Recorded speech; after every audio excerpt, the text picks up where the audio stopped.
The gun cleared the jacket at 2:43 in the morning, and the only person who saw it was a boy who was supposed to be invisible. He had been invisible for 3 months. He had made himself that way, learned the specific art of becoming. Nothing worth noticing, something between furniture and shadow, the kind of presence that eyes slid over without registering. Truck stops were good for that.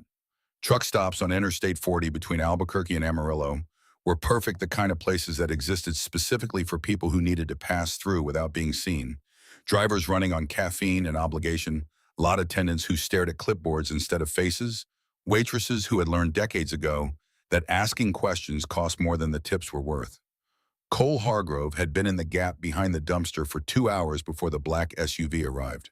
He had watched it pull in and park at the far edge of the lot, engine cutting off with the deliberate finality of something settling in for the long haul.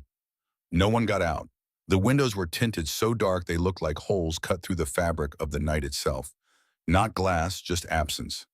The vehicle sat there the way certain things sit when they are waiting for a specific moment to arrive, patient, in the way that predators are patient, which is to say, not patient at all, just very good at being still. Cole had almost moved to a different location.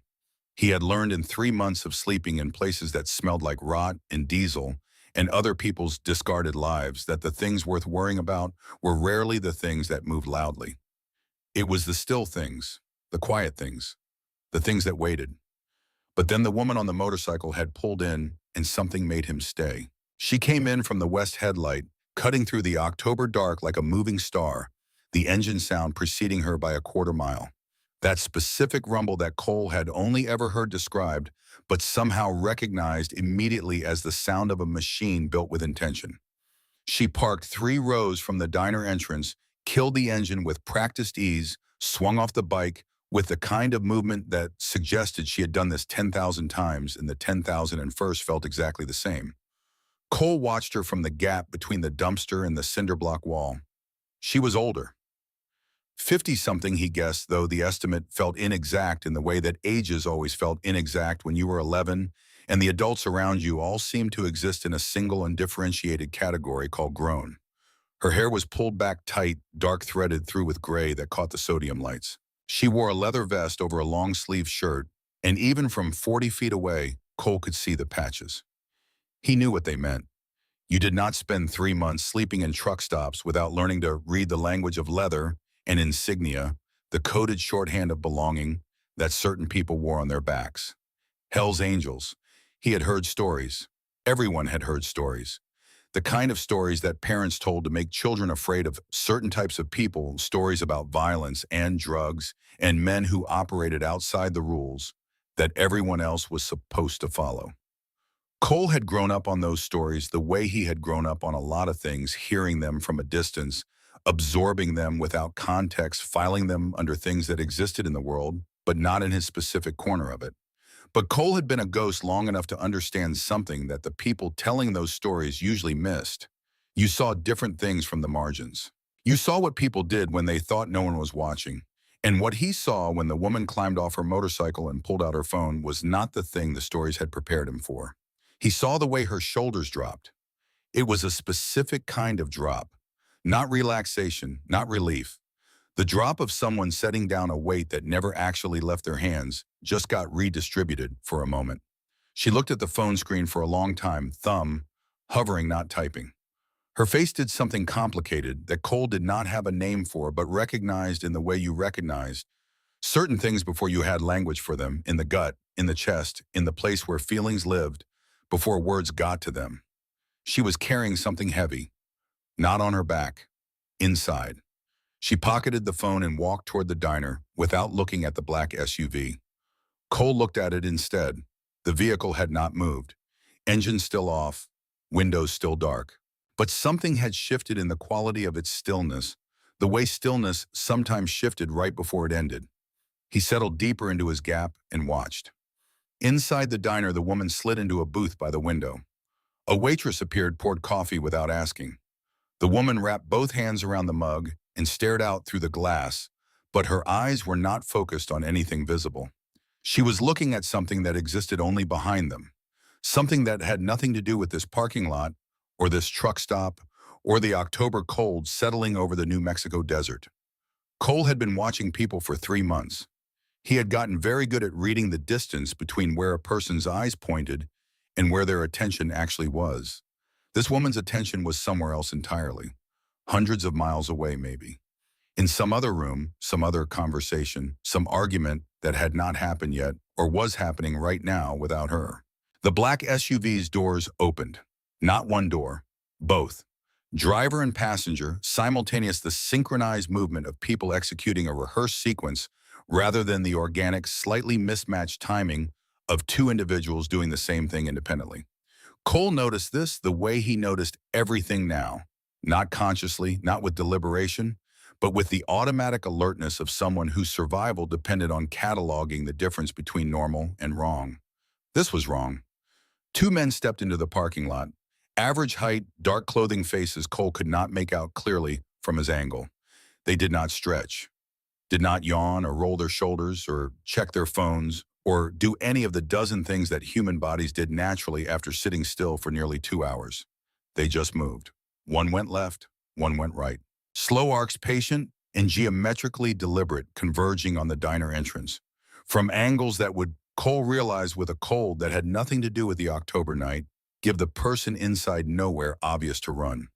He had seen a nature documentary once in the before times when there was still a television and a couch, in the particular safety of a life not yet broken.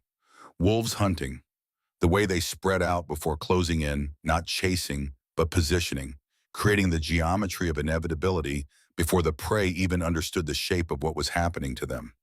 His heart started hitting the inside of his ribs in a way that was not quite painful but was adjacent to it. The man on the right walked with his right elbow angled out from his body at an unnatural degree. Cole knew that angle. He had seen it before in a different room, on a different man, on the worst night of his life. It was the angle that a human arm made when something heavy and metallic was tucked against the ribs beneath a jacket, something that altered the natural fall of the fabric and the natural swing of the limb, something that the person carrying it was trying not to draw attention to and thereby drawing all of it. Cole stopped breathing. Inside the diner, the woman's head was still bent over her coffee. Back to the door. Easy target. The words arrived in his mind in a voice that was not quite his own, assembled from fragments of things he had heard and read and understood at a level that bypassed conscious thought. Easy target. He thought about Nora. He thought about Nora the way he always thought about Nora in flashes and fragments, in the specific and recurring image of her face at 8 years old, gap-toothed and terrified, standing behind the kitchen table with her hands pressed over her ears and her eyes squeezed shut as if not seeing and not hearing could make her not exist in that moment, could remove her from the room and the noise, and the man with his fist in the air. Cole, she had said, do something, please do something. He had not done anything. He had stood in the doorway of that kitchen for what felt like an hour, might have been 30 seconds, could not move, could not speak, could not make his body perform any of the actions his mind was screaming at it to perform. His feet were attached to the floor. His voice was somewhere beneath the floor. Everything in him that should have moved was frozen in place by something he did not understand then and would not understand for a long time afterward. Something that happened to bodies under certain kinds of terror, a kind of biological betrayal that felt from the inside like nothing more or less than cowardice. He had stood there. Nora had kept her eyes shut and her hands over her ears and her body as small as it could make itself. Their mother had not gotten up from the kitchen floor. The right-hand man's hand moved toward the interior of his jacket. Cole's legs moved before his brain issued the instruction. He did not make the decision to run. He did not weigh the options, did not calculate risk, did not tell himself that this was or was not his business. Something happened that was below the level of decision-making. Some combination of 3 years of accumulated guilt and the image of Nora's face and the woman in the diner who had touched her phone the way Cole touched Nora's photograph, with the specific tenderness of someone holding the most fragile thing they own. He exploded out of the gap between the dumpster and the wall, shoes slapping asphalt, heart somewhere in his throat, voice tearing out of him with a rawness that surprised him that he had not known he was capable of. That came from a place that had been sealed shut for 3 years and was opening all at once violently without permission. Gun. The word came out cracked and huge and completely inadequate for what he needed it to do, but it was enough. Loud enough to cut through the ambient noise of idling trucks and buzzing sodium lights, and the distant white noise of the interstate. Loud enough to make the right-hand man's head snap toward the sound expression, shifting from focused professional calm to confused irritation in the half-second before he recalculated and swung the weapon toward the new variable, toward Cole. Inside the diner, the woman's head came up, eyes wide, already moving.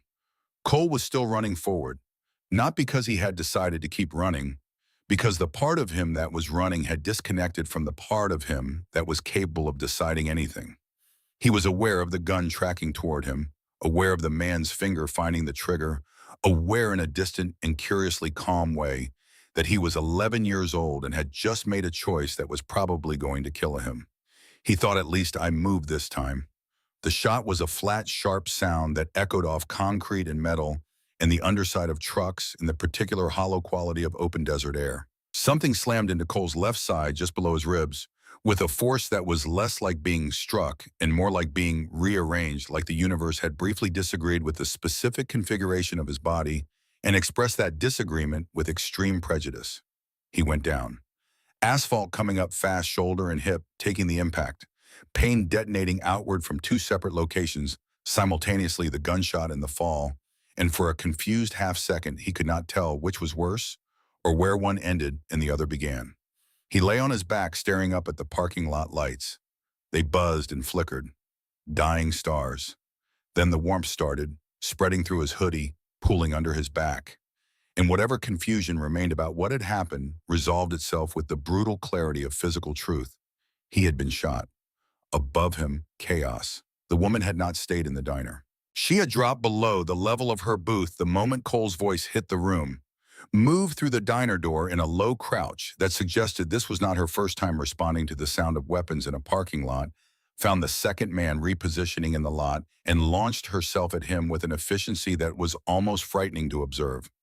Cole did not see most of what happened next. His vision was doing something at the edges, a soft blurring that he recognized dimly as bad. He heard sounds, struggle, a grunt, the clatter of something metallic hitting asphalt, more sounds from somewhere shouting boots on pavement, truck alarms, the roar of the SUV's engine surging back to life. Then the woman was kneeling beside him. She moved with purpose. Both hands went immediately to his side, fingers pressing hard into the wound, and the pain that produced was significant enough that Cole's vision went white for a second before returning. Her hands were strong. She was not gentle, but she was precise, and the pressure did something that the spreading warmth had been threatening to undo. Her eyes found his. Brown eyes, sharp. The exhaustion he had read in her from 40 feet away was still there, but it had been overwritten by something else. Something focused and fierce and completely present in a way that felt to Cole like being seen for the first time in months. "Stay with me," she said. Her voice was gravel and desert and something underneath both of those things that he did not have a name for yet. "What's your name?" His mouth worked. Sound came out smaller than he expected. "Cole." She nodded once, filed it away like a fact she intended to use. "I'm Della. You just stepped in front of a bullet for me." She paused, not because she was uncertain, but because the question she was about to ask mattered, and she wanted space around it. Why Cole thought about all the ways to answer that question. Thought about Nora behind the kitchen table. Thought about 3 years of walking away from situations that needed someone to stay. Thought about the photograph in his backpack, still behind the dumpster, still inside the plastic grocery bag that kept it safe, Nora, at 8 years old, grinning in front of a school bus, the last photograph taken before the world rearranged itself into the before and the after. "Because nobody did it for my mom," he said. The words came out in pieces, separated by the effort of breathing around what was happening to his side. "Because my sister asked me to and I froze. Because I couldn't live with that silence anymore." Della looked at him for a long moment. In the distance, sirens were beginning, red and blue already painting the horizon in approaching pulses. Her jaw tightened. Not at him. He could feel the direction of it. The rage in her frame was aimed at something much larger than this parking. At some architecture of failure and neglect and cascading disaster that had produced this specific moment, an 11-year-old boy bleeding on truck stop asphalt because he had finally done the thing he should have done 3 years ago. "Someone should have stopped it," Cole said. "For my family. No one did." "I know," Della said. Her voice dropped. Her grip on his side did not loosen. And you are not going to bleed out on this asphalt before I can do something about that. Look at me. Stay right here. She reached into the pocket of the man she had taken down, found a folded piece of paper, opened it with one hand, keeping the other pressed into Cole's side. Her face did something complicated when she read it. Something that started as recognition and ended somewhere past grief in the cold country beyond where ordinary emotions lived. Cole could not read the note from his angle, but he could read her face. And what he read there told him that whatever was on that paper was not a surprise to her. It was a confirmation, the confirmation of something she had probably suspected and hoped was wrong. She folded the paper, put it in her own pocket. Then she pulled out her phone. The call connected on the second ring. A rough voice, sleep-thick and annoyed. This better be good. Della's voice was flat, controlled. The voice of someone who had made a decision and was now simply executing it. I'm calling in the oath, Hank. Silence. Then the rough voice changed. Sleep gone. All business. You're sure? She looked at Cole, at his face pale now in the sodium light, eyes still trying to stay focused, still fighting, breathing shallow but present, still there. A boy named Cole Hargrove just took a bullet for me, she said. Someone tried to have me killed. Professional hit. 2 shooters, black SUV. They knew where I'd be and when. The voice on the phone said one word. Read. Della's hand curled into a fist against her thigh. Has to be. The ambulance arrived in what felt like both seconds and hours. Paramedics moving fast, voices clipped with professional urgency, the controlled chaos of people trained to treat catastrophe as a series of solvable problems. Someone tried to move Della aside. She snarled at them, actual and unambiguous, and they listened. They lifted Cole onto the stretcher. Physics did not accommodate gentleness, and the pain that produced was significant enough that the sound he made was not quite a scream and not quite a groan, but something between the two that he had not known his voice could produce.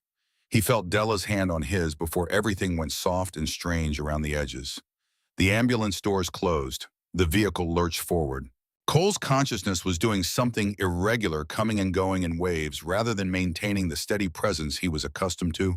And in the spaces between the waves, he was aware of Della's voice, steady and low, talking to the paramedic, asking questions, demanding answers, refusing to be sidelined.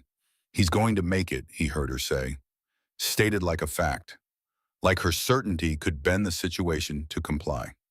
Cole thought about Nora, about the photograph in the plastic bag behind the dumpster, about the backpack he had left there with everything he owned in the world. One shirt, one pair of jeans, a phone with no service, and a cracked screen, and photographs he could not delete because deleting them felt like the final surrender, the last admission that what had been lost was not coming back. He thought about the look on Della's face when she read that note. He thought about how a person's face looked when they discovered that someone they had carried inside them for 35 years had decided they were worth more dead than alive. He thought, I do not know this woman. I do not know what she is or what she has done or what the patches on her vest mean for who she actually is behind them. I know only that she checked her phone the way my sister used to check the clock when our mother was late coming home. I know that the weight she was carrying was not the kind of weight that came from bad things you had done. It was the other kind. The kind that came from people you loved doing bad things to you and still being people you loved. He did not know her, but he knew that shape of grief. And then consciousness went away, entirely replaced by the specific darkness that came from blood leaving the body faster than it was meant to. He was 11 years old and he had been shot in a parking lot in the New Mexico desert trying to save a woman he had never met. He had moved. This time he had moved. Della Cross had buried her husband on a Tuesday in October, 3 years before this night, in a cemetery outside Albuquerque, where the dirt was dry and red, and the headstone caught the afternoon light in a way that made it look briefly like something illuminated from within. She had stood at the graveside in her leather vest because Raymond had asked her to. Not to disrespect the ceremony, he had said from his hospital bed voice, already thinning toward the end, but because I want the last thing I see of you to be you. Not a dress. You. She had worn the vest. She had not cried at the cemetery. She had cried in the truck on the way home alone, parked on the shoulder of I-25, with the hazard lights blinking and her forehead against the steering wheel, and everything in her chest trying to exit through her throat at once. She had cried for Raymond. She had cried for the 31 years they had built together, imperfect and loud and real. She had cried for Sadie, 7 years old, and already learning the specific language of loss. And she had cried briefly and with considerable self-directed fury for Reed. For the son she had raised and the man he had become, in the distance between those two things that she could not close no matter how many times she had tried. Reed Cross was 35 years old and had been destroying himself with methodical consistency since he was 19. Meth first, then the harder things, then the pattern of rehab and relapse, and renewed promises that stretched across a decade and a half, like a road that kept offering exits and kept accelerating past them. Della had done the things parents did. She had paid for rehab twice. She had provided housing, food money she could not afford, support she could not sustain. She had attended family sessions with counselors who spoke in the careful language of enablement and boundaries, and the necessity of allowing natural consequences. She had also, somewhere in the middle of all of that, become the grandmother of a 7-year-old girl who needed someone reliable, and reliability had required choices that Reed had not forgiven her for. Sadie was Reed's daughter. Her mother, a woman named Cherie, who had drifted through Reed's life during a brief period of relative stability, had died in a car accident when Sadie was 4, driving home from a night shift at the hospital where she worked as an aide. Not Reed's fault, not anyone's fault, just the ordinary cruelty of the world expressing itself through physics and wet pavement, and the particular bad luck of being on a specific stretch of highway at a specific moment. Reed had lasted 6 months as a single parent before Della had filed for emergency guardianship. She had done it because Sadie had come to her door at 11 o'clock on a school night, alone, barefoot, wearing a nightgown. Reed was unconscious inside. The stove was on. The front door had been unlocked. She had done it because she had no choice, because the alternative was unthinkable. Reed had never forgiven her. The custody battle had been proceeding for 14 months by the time Della rolled into that truck stop outside Tucumcari. 14 months of hearings and continuances and evaluations, and Reed's lawyer, a man named Clifford Bryce, who had a gift for making criminal history sound like character development, arguing that Reed had completed his most recent rehab program, that he was maintaining sobriety, that a father's rights deserved weight that the court had not given them.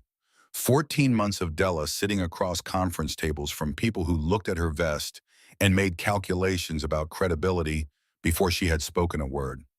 She was 58 years old. She had been a Hell's Angel for 15 years since the year after Raymond died, and she had found herself in possession of a grief so large it required a container of equivalent size, a brotherhood that understood the specific vocabulary of loss and loyalty, and the decision to be deliberately and without apology exactly who you were. She loved her granddaughter more than she had loved anything except Raymond. More, if she was honest, than she had ever loved Reed, which was a terrible thing to know about yourself and a true one.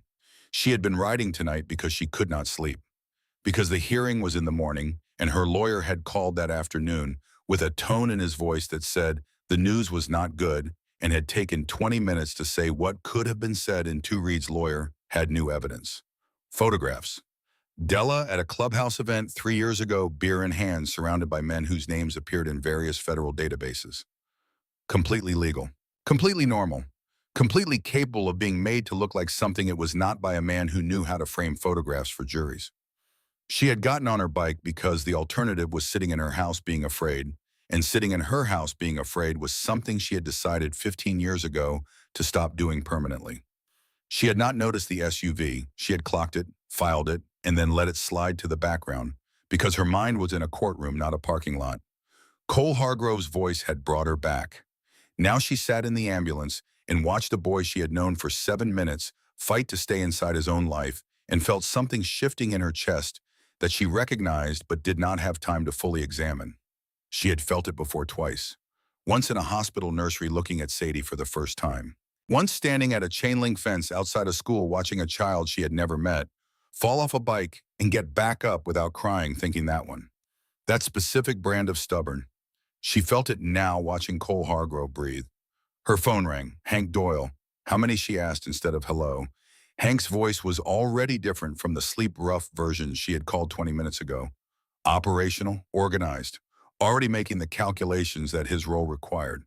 Words moving. I've got riders from Albuquerque and Santa Fe heading to the hospital now. Arizona and Colorado chapters were notified 10 minutes ago. How bad is the kid? Critical. Lost significant blood. Bullet went through, but he's malnourished, dehydrated. Paramedic says his body was already compromised before tonight. Silence. Then, how old? 11. Hank was quiet for 3 full seconds. That was a long time for Hank Doyle. By tomorrow morning, the kid wakes up to an honor guard. Della looked at the folded paper in her pocket. She had read it 3 times. She had memorized it in the way you memorize things that change the fundamental shape of your understanding of another person. 8 words. Eliminate mother. Son inherits estate plus custody of child. Hank, she said. Reed filed tonight. She heard him process that. The silence had a texture to it. When he spoke again, his voice had changed. Again, dropped into a register she recognized from 15 years of watching him be the person the chapter called when things went irretrievably wrong. He filed while you were being shot at. His lawyer probably. Reed doesn't plan this far ahead on his own. Someone helped him construct this. The timing was coordinated, Hank. The shooters knew where I'd be. Only 4 people knew I was riding tonight. 4 people, including Reed. Including Reed. The ambulance pulled into the emergency bay of Albuquerque Medical Center. Doors opened. Cole was wheeled out at a run, surrounded by people speaking in the urgent shorthand of trauma medicine. Della followed until a nurse stepped into her path. She said the words that felt most true. He saved my life. That makes him mine. The nurse looked at her, looked at the vest, made a calculation. Waiting room is through there. It was not permission. She took it anyway. The waiting room was the specific purgatory that hospitals had perfected over decades of institutional design, fluorescent lights tuned to the frequency of anxiety chairs, engineered to prevent comfort. Coffee that tasted like it had been prepared in anticipation of bad news and had been sitting long enough to absorb it. Della paced. Sitting felt like giving up. Her phone showed 14 texts from Hank in the last 20 minutes. Updates. Numbers climbing. Brothers from 3 states riding through the night because one of their own had called. Then a text from an unknown number, area code 505, local, Missum. Cross, this is Elaine Greer, New Mexico Child Protective Services. I've been assigned to Sadie Cross's case. I need to speak with you immediately regarding an emergency custody motion filed by Reed Cross this morning. A judge has granted a temporary order. Sadie has been placed in 72-hour emergency foster care pending a hearing. Della read the message twice, then a 3rd time. She sat down, not because she was calm, because her legs made the decision without consulting the rest of her. Reed had filed the motion at 3 o'clock in the morning, while the ambulance was still en route, while Cole was still bleeding, while the SUV was still moving toward the interstate. He had filed the moment he was certain the hit had gone wrong, pivoting to the legal strategy he had been holding in reserve, using the shooting. The gathering bikers, the chaos is evidence that Della's life was too dangerous for a 7-year-old to be part of. He had planned for failure. That meant he had planned very carefully. She called Elaine Greer. The woman answered on the first ring, Scottish accent softened by decades in the Southwest. The motion claims you were involved in a gang-related shooting, Greer said, that your lifestyle and associations represent an immediate threat to the child's safety. He tried to have me killed, Della said. Her voice was flat in the way that voices went flat when the thing being described was too large for inflection. The shooters were hired. I have the instruction note from one of their pockets. 8 words. Eliminate mother. Son inherits estate plus custody of child. Silence on the line. Careful. Considering. That's a serious allegation. It's a serious crime. Della's hand tightened on the phone. I need you to understand something. The boy who saved my life tonight is 11 years old. He has been living on the street for 3 months. He is currently in surgery at Albuquerque Medical because he threw himself between me and a gun barrel and paid for it with a bullet in his side. He did not know me. He did not owe me anything. He acted because he could not stand being the person who did nothing one more time. A longer silence. I'll come to you, Greer said finally. Don't talk to Reed. Don't do anything that could be construed as threatening or aggressive. The next 72 hours are critical for both cases. The line went dead. Della sat in the waiting room of Albuquerque Medical Center with 14 unread texts and a folded piece of paper in her pocket and 72 hours before a judge would decide if her granddaughter grew up with someone who loved her. Outside through the window, the parking lot was beginning to fill. Not with cars, they came in twos and threes at first, then in clusters, then in a steady stream that did not stop. Harley-Davidsons and choppers and custom builds chrome and leather and the low rumble of engines that carried across the desert night with the particular resonance of things built for endurance. They parked in neat rows with a precision that was almost military, and the men and women who swung off those bikes did not look like what people who had not met them assumed they looked like. They looked like people who had received a phone call at 3 in the morning telling them that one of their own had called the oath and had gotten out of bed and gotten dressed and ridden as far as necessary without asking questions, because that was what the oath meant. Not as metaphor, not as sentiment, but as literal and binding obligation. Della stood at the window and counted without meaning to. 30, 60.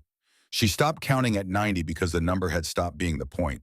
Hank walked through the emergency entrance at 6:45, 62 years old, and carrying himself the way men carried themselves when they had outlasted a lot of things that were supposed to outlast them. He spotted Della across the room and crossed to her in 3 long strides. How many, she asked. Last count, he said, was 400 and climbing. More coming from Texas. Della turned back to the window. Her throat did something she would not let go further. A doctor emerged through the double doors at 7:20. Young, tired, scrubs with rust-colored patches that Della recognized.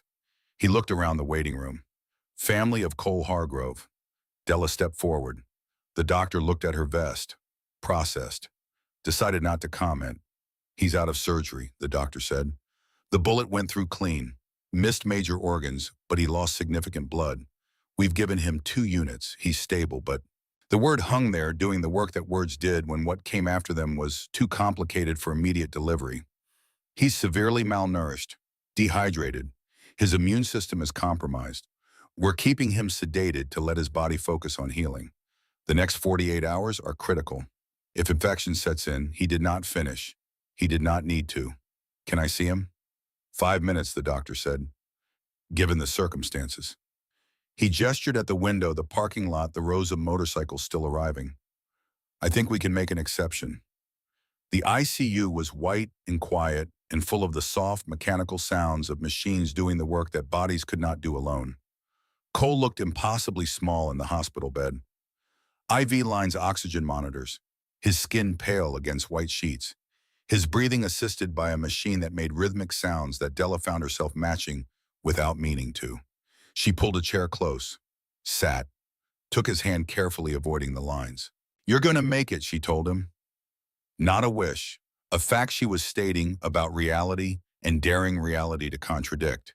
You're going to wake up and see something you've probably never seen. People who showed up for you because you matter. His fingers moved. Reflex maybe something else. I don't know your whole story yet, Della said. Don't know what brought you here or who failed you or everything you've survived to reach this parking lot tonight. But I know one thing. You saved my granddaughter's future. Sadie is 7 years old and she needed her grandmother to stay alive tonight, and you made that possible. You did not know that. You could not have known that. You did it anyway. She looked at his face. Pale, young, carrying even in unconsciousness the specific weight of a child who had learned too early that the world did not automatically ensure the safety of the people in it. Her phone buzzed, text from Hank news crews outside. Someone tipped them. Brotherhood visible on camera. Could hurt you in court. Should we roll out? She typed back without hesitation. Yes, clear out. Last thing I need is footage that gives Reed's lawyer ammunition. Then she sat in the quiet of the ICU and listened to the machines breathe for a boy she had known for less than an hour and thought about 72 hours and Sadie in a stranger's house and a piece of paper with 8 words on it and a son who had turned 23 years of accumulated grievance into a murder contract. She thought about what came next. She was 58 years old. She had survived an abusive first marriage widowhood, watching her son disappear into addiction, 14 months of custody battles, and tonight 2 hired guns and a bullet that had missed her because an 11-year-old boy had made a different choice than the one that fear recommended. She was tired. She was also underneath the tired something else. something that had been sitting in the back of her chest for years like a cold that had not quite gone cold. She felt it now, banked and patient and very much present, not rage, not grief, but the specific and clarifying certainty of someone who has finally identified exactly what they are fighting for and decided that the cost of losing is unacceptable. She leaned forward. "When you wake up," she said quietly, "we are going to have a conversation about what happens next, about what it means to call the oath and have it answered, about what it means to be seen." She paused. "And about a sister named Nora," she said, "because I made a call while you were in surgery, and I keep my word." Outside, the last of the motorcycles were starting their engines, rolling out in orderly succession, chrome catching the early morning light. 400 people who had ridden through the night for a boy they had never met, dispersing back into the desert with the quiet efficiency of people who had done what they came to do and would come again when called. Inside, machines breathed. Cole Hargrove, 11 years old, 3 months a ghost, lay in a hospital bed in Albuquerque, New Mexico, and did not know yet what he had started. He had screamed in the dark, and the dark had answered. Cole woke to the sound of machines and the smell of antiseptic and the specific disorientation of a body that had been through something significant and was now reporting back on the damage in considerable detail. The ceiling was white. The lights were the kind of fluorescent that existed nowhere in the natural world. Everything hurt in a deep, grinding way that was different from the sharp immediacy of the bullet, more like the hurt had settled in, unpacked its belongings, and decided to stay for an extended period. He turned his head slowly. Della was in the chair beside his bed, still wearing the vest. Hair still pulled back, those strands had come loose and she had not bothered to fix them. Her eyes were open and focused, and had been focused on him. He understood for some time before he woke. "How long?" he said. His voice came out wrong, scraped raw from the inside. 36 hours since surgery, Della said. "You've been in and out, mostly out." He processed that. 36 hours was a long time to be somewhere without knowing it. He had spent 3 months being hyper-aware of every hour, cataloging time the way a person cataloged resources, when resources were scarce, because time was a resource too, because darkness had different dangers than daylight, because certain truck stops changed character at certain hours in ways that mattered for survival.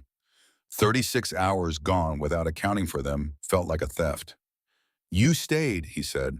Della's expression did something brief and complicated. "I said I keep my word."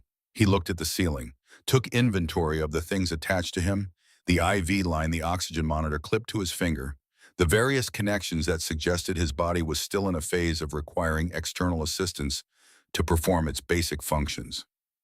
The machines beside him beeped with the steady patience of things designed for exactly this kind of waiting. "There are people in the parking lot," Della said.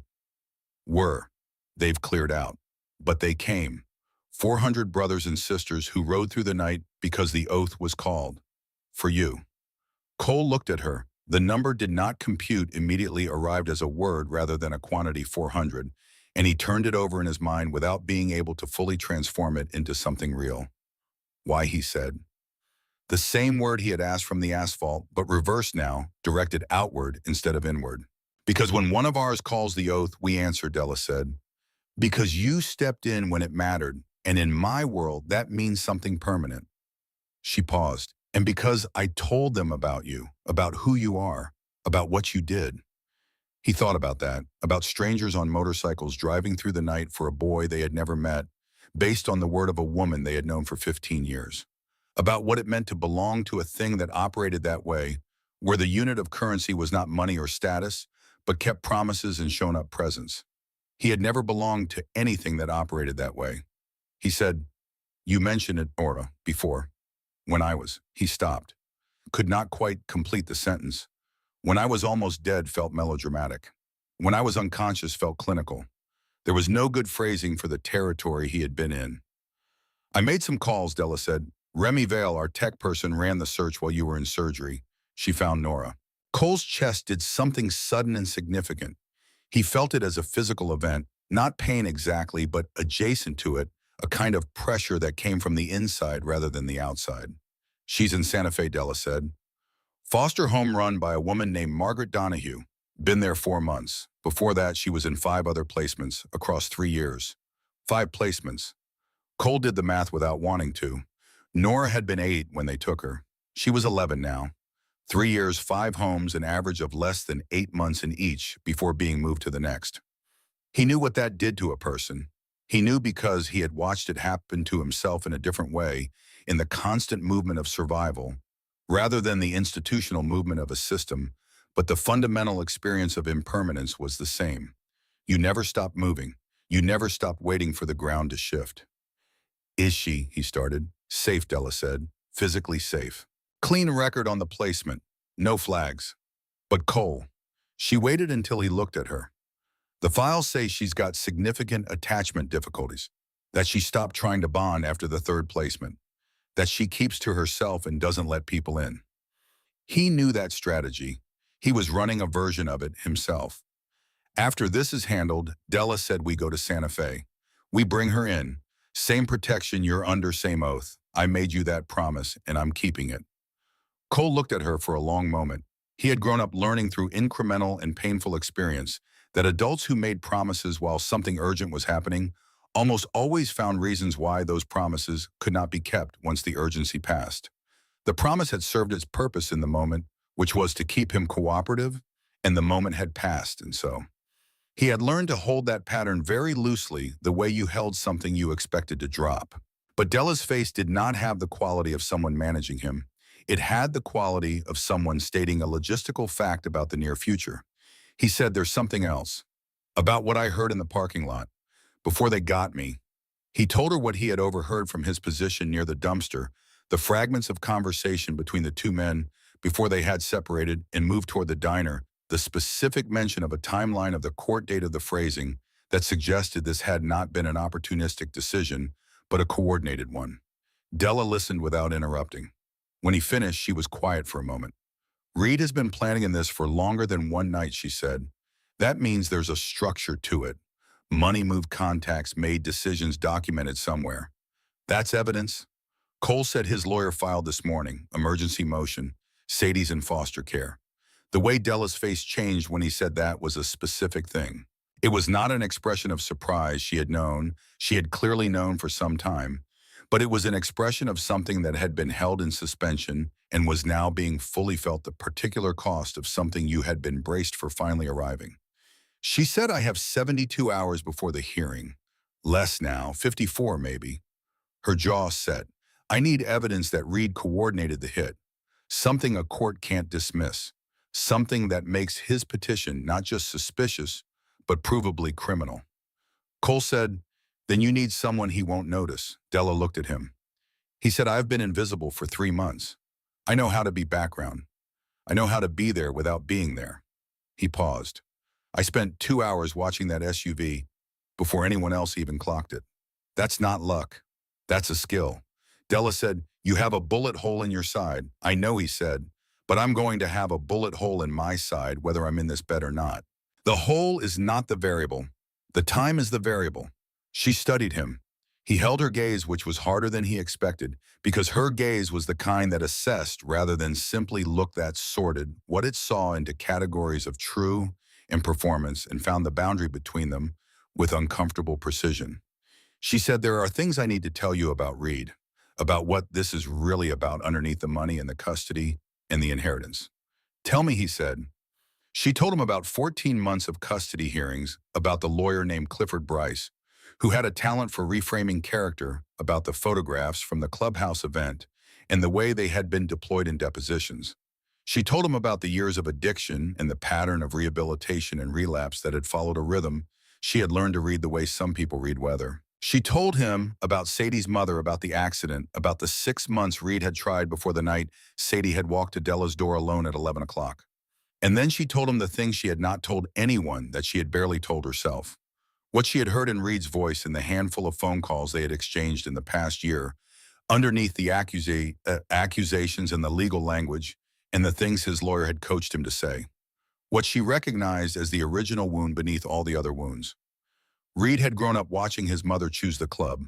She had not chosen the club over him, not in the way the story could be told, to make it sound most damning, but she had made choices. Real choices about who she was and what she was committed to, and what kind of life she intended to build, And those choices had looked to a boy who needed to be the center of someone's world, like repeated rejections. She had not known. She had tried to explain as he grew older what the brotherhood meant, what it provided, why it mattered. He had heard every explanation as a version of the same sentence: "You are not enough reason for me to be different." That is not what she had meant. That was what he had heard. He had spent 23 years turning that into something he could live inside of. And what he had built was not a life, but a grievance. And now the grievance had a plan and a lawyer and two hired men who had almost made it irreversible. Cole listened to all of this without interrupting. When she finished, he said, "He doesn't actually want Sadie." "No," Della said. "He wants to not lose. He wants the thing that proves I was wrong, that he was worth fighting for, that the money and the custody and the house are his because he was owed them." She was quiet for a moment. "I failed him in ways I didn't understand while I was failing him. That doesn't make what he's done acceptable. It just means the situation is more complicated than it looks." Cole thought about this, about the distance between understanding why someone had become what they had become and accepting what they had become as something you had to absorb. He said, "What do you need me to do?" Remy Vale arrived that afternoon with a bag that clinked. She was mid-40s, red hair shot through with silver tattoos visible on both forearms, moving with the careful economy of someone who had learned through experience to be aware of every exit in any room she entered. She looked at Cole in the hospital bed with the assessing directness of someone who had no patience for social lubrication. "Heard you took a bullet for Diesel here," she said. Diesel was the road name, Della explained briefly. "Real name, but not the name that mattered on the road." Cole said, "I didn't plan it." Remy said, "Nobody plans the things that count." She pulled the bag onto the chair beside her and began removing items with the organized efficiency of someone who had done this before in different contexts. Small devices, things that looked like ordinary objects until you looked more carefully. A pen cap that was not a pen cap. A phone case with a thickness at one end that was not foam. A wristband made of woven fabric with something rigid sewn into the clasp. "This is what we're working with," she said.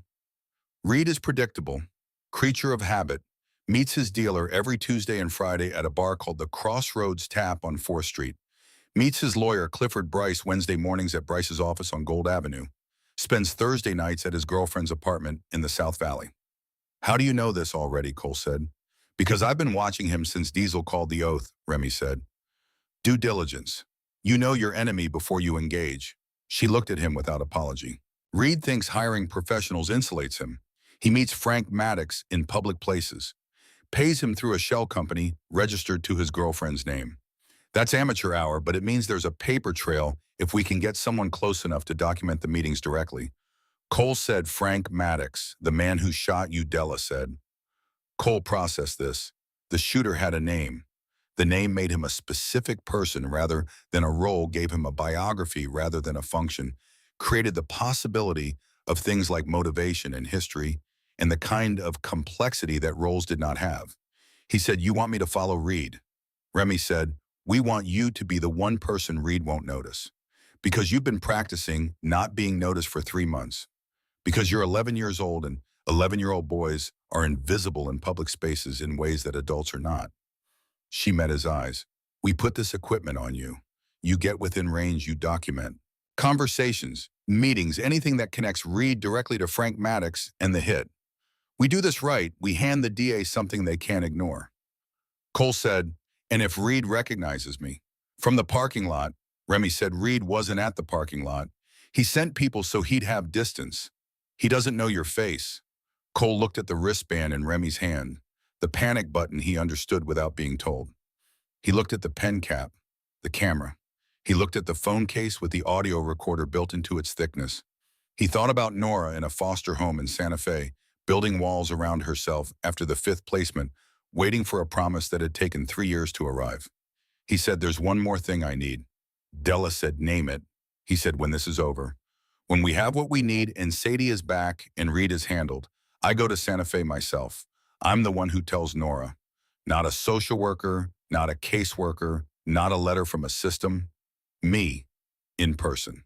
Della said, "Yes." Cole said, "I need to hear you say it like you mean it." She looked at him steadily. "When this is over, you go to Santa Fe. You walk through that door yourself and you tell your sister that her brother kept his word. That is a promise I am making to you right now in front of Remy in this room, and I do not make promises I do not keep. Remy said without looking up from the equipment. She really doesn't. It's actually kind of exhausting, Cole said.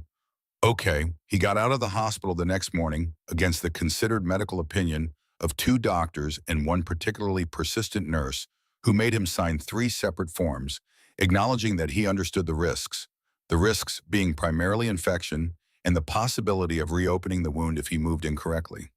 He signed the forms with the focused attention of someone who had already made the calculation and arrived at an answer the doctors would not have endorsed.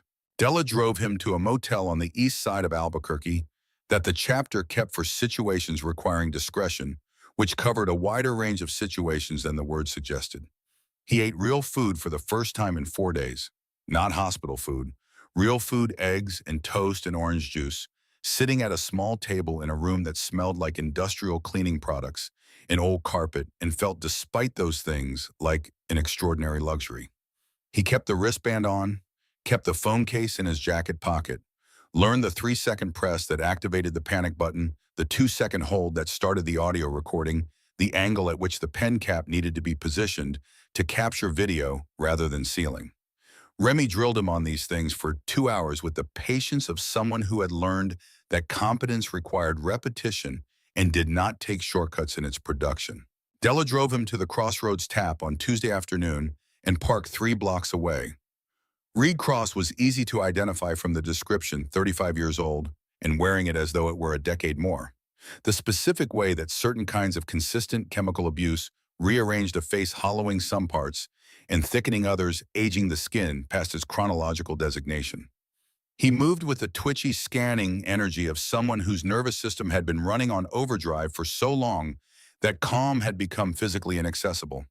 Cole had positioned himself at the bar's near end with a soda and the focused vacancy of a kid killing time on a phone, which was precisely what he appeared to be and precisely what he was not. The audio recorder was running. The pen cap was angled toward the booth at the back where Reed sat. The dealer arrived first.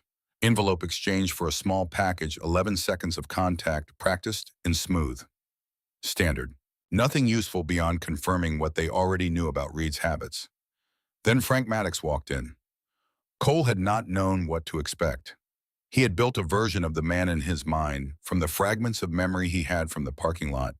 The deliberate movement, the professional calm, the specific angle of the elbow that had told Cole from 40 feet away that something heavy was tucked beneath the jacket. In person, Frank Maddox was ordinary in a way that was itself extraordinary. Average height, average build, a face that was competent rather than memorable, the kind of face that security cameras captured without producing anything useful. He moved to Reed's booth without looking around the room, which was itself a tell to anyone who knew what they were looking for, because most people looked around a room when they entered it, and the people who did not were either oblivious or professionals who had learned to gather information through peripheral awareness rather than direct scanning. Cole kept his eyes on his phone and listened. Reed's voice carried further than he seemed to realize. The bar was not loud at this hour, mid-afternoon. Half empty, the ambient noise insufficient to absorb a conversation conducted at the volume of someone who was agitated. The old woman survived, Reed said. His voice had a quality Cole had not expected, not cold, not calculating, but petulant, the voice of someone who had expected a specific outcome and was genuinely confused by its failure to materialize. You said it was handled. Maddox's voice was quieter, flatter. The boy complicated things, but the job isn't finished. Just delayed. I don't have another 20,000. I barely had the first. Then find it, or explain to your creditors why you can't. His tone made clear that Reed's creditors were not the kind who accepted explanations. A pause, then Reed said lower now. What about the kid? The one who took the bullet? What about him? What about him? He could be useful. Leverage. The old woman's protecting him. Means she cares. Means we can use him to make her do what we want. Cole kept his face still, kept his eyes on his phone, kept his breathing even. The audio recorder ran. Maddox considered this. His voice when he spoke had shifted slightly, moved into a register of professional evaluation. Risky. taking a minor draw as significant attention, but if the timeline requires it. The hearing is in 48 hours, Reed said. I need this settled before she walks into that courtroom with lawyers and a clean record and whatever story she's putting together about the shooting. If she testifies about the note, she can't testify about something she can't prove you ordered, Maddox said. The note doesn't have your name. She knows, Reed said, and his voice did something then that Cole had not expected. It cracked. Not with grief, not quite, but with something adjacent to it, something that lived in the same neighborhood as grief and had borrowed its furniture. She always knows. That's the problem with her. She always knew exactly who I was, and she still. He stopped. Maddox waited. Reed said 48 hours. Do whatever you need to do. Make her understand that going against me costs more than she's willing to pay. Cole pressed his soda glass to the bar top to keep his hand from shaking. He waited 5 minutes after both men left before he got up, walked to the door, stepped into the afternoon sun of Albuquerque in October, and triggered the panic button. Della was there in 90 seconds. He handed her the pen cap. He played her the audio from the phone case. He watched her face move through several distinct expressions, none of which he had seen on her before, and each of which confirmed that what he had recorded was exactly what she needed, and also exactly what she had hoped not to be true. She said, "They're going to try to take you." He said, "I know." She said, "We can move you, keep you somewhere safe until the hearing." "You don't have to." He said, "If they can't find me, they escalate. They go for Sadie instead. You said she's in foster care right now, which means she's accessible. If we leave the target on me, we control where they strike." Della looked at him for a long moment. He held her gaze. She said, "You're 11 years old." He said, "I know, I've been 11 for a while. It doesn't stop things from being true." The planning session that night at the chapter house involved Hank, Remy, Della, and 8 other members whose roles ranged from logistics to surveillance to the kind of physical backup that did not require a more specific description. Cole sat at the table with them, not as a child being managed, but as a participant in a conversation, because Della had introduced him that way, and the room had accepted it. They were going to make him visible, appear unprotected, leak his location through the network of low-level contacts and informants, that the chapter maintained the secondary web of people who moved information the way water moved through rocks slowly and through every available crack. By midnight, every person in Albuquerque who traded in information for favor would know that a boy named Cole was staying at a motel on Central Avenue, room 117, alone with minimal protection. Remy refitted him with equipment. The wire now was smaller than the previous version, invisible beneath his shirt collar. GPS tracker sewn into the jacket lining the jacket that belonged to the chapter that had been given to him in the hospital that he had worn every day since, because it was warm and because the patch on the back that said "under protection" had begun to feel less like a label and more like a fact about the world. Hank said, "There's a woman named Scarlett on watch in the parking lot. She's good. If Maddox comes, she sees him first." Cole said, "What if he's better than she is?" Hank said, "Then the tracker in your jacket tells us where you are within a 30-second margin. We have 12 riders within a 2-mile radius. We will reach you," Cole said. 30 seconds is a long time." Hank said, "Yes, it is." He said it without minimizing it. That was something Cole noted and filed. He went to the motel room at 1 in the morning. The room smelled like cigarettes and the accumulated resignation of people who had stayed there in difficult circumstances. The bed had a bedspread in a pattern that seemed designed to conceal staining. The television was bolted to the dresser. He sat on the edge of the bed and thought about Nora. He thought about the photograph in the plastic bag in the backpack that Della had retrieved from behind the dumpster at the truck stop, retrieved along with everything else he owned in the world, and brought to him at the hospital without making a production of it. The backpack was in the chapter house now, in a room that Remy had told him was his for as long as he needed it, which was a sentence he had not known how to hold when she said it and still did not know quite what to do with. He thought about 5 placements in 3 years, about a girl who had stopped trying to bond, about walls built from the material of repeated disappointment walls that were not weakness, but the opposite, that were the thing you built when the alternative was being destroyed by the same blow arriving from a new direction. He thought about walking through a door in Santa Fe and having the first true thing to say to her in 3 years. "I came back. I kept the word I should have kept years ago. I am not the boy who stood in the kitchen doorway anymore. The door of room 117 came off its hinges at 2 in the morning. Not picked, not carefully turned, kicked with the force of someone who had done this enough times to know exactly how much force a standard motel door lock could absorb, and applied precisely that amount, plus a margin of certainty. Frank Maddox came through the gap with his weapon already drawn, eyes moving through the room in the practiced scan of a man who had entered rooms this way before. He saw Cole on the bed, registered his face. Something moved in his expression briefly, a flicker of something that was not quite recognition, but was in the same family. Nothing personal, Maddox said. His voice was exactly as Cole remembered from the bar flat, professional, a voice from which the architecture of emotion had been carefully removed. Wrong place, wrong time. You have value, and I have obligations. That's the whole of it. Cole's hand moved toward the wristband. Maddox crossed the room faster than his size suggested he could. His hand closed around Cole's wrist with a grip that communicated through pressure, alone a significant amount of information about the consequences of resistance. The panic button hit the floor. Nice try, Maddox said. I've been doing this long enough to recognize the shape of a setup. He produced zip ties from his jacket and secured Cole's wrist behind his back with the efficiency of practice. There was no cruelty in the motion. There was also no hesitation. He dragged Cole out of the room. In the parking lot, Scarlett was on the ground breathing but unconscious, zip-tied at the wrists and ankles. A white panel van waited 20 feet away, engine running. Inside the van, in the darkness that smelled like industrial solvent and coal metal, Cole felt the GPS tracker against his ribs and counted seconds. The van drove for 4 minutes. Stopped. The doors opened into an industrial building, concrete floor, metal walls, the specific hollow echo of a large empty space. Maddox secured Cole to a support pillar with additional zip ties, then stepped back and made a phone call. It's done, he said. Send the message to Della Cross. 6 hours. She drops the custody petition and tells the judge she's unfit. Or the boy. He did not finish the sentence. He did not need to. The voice on the other end was Reed's.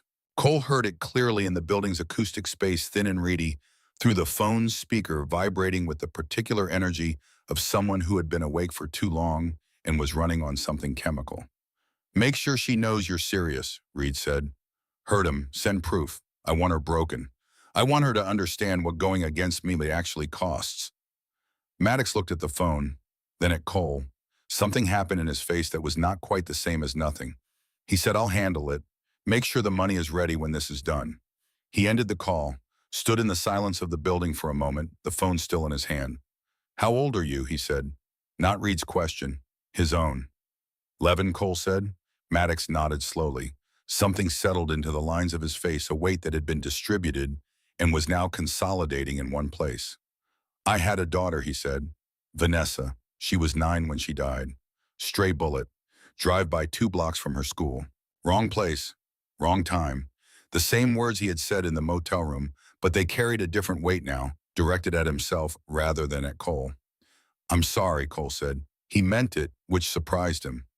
Maddox looked at him. I spent 12 years after that trying to make someone pay for it. Ran out of specific people to blame, so I just kept doing the work and told myself the money was the point. He paused. The man who hired me to kill Della Cross, he's trying to take a 7-year-old girl from the person who loves her most. He's trying to do to that little girl exactly what someone did to Vanessa. Take away the person she needs. His eyes had changed, not softened exactly, but something had moved behind them. Cole said quietly, Sadie is 7. Maddox said, I know. The building's main door did not open. It came apart.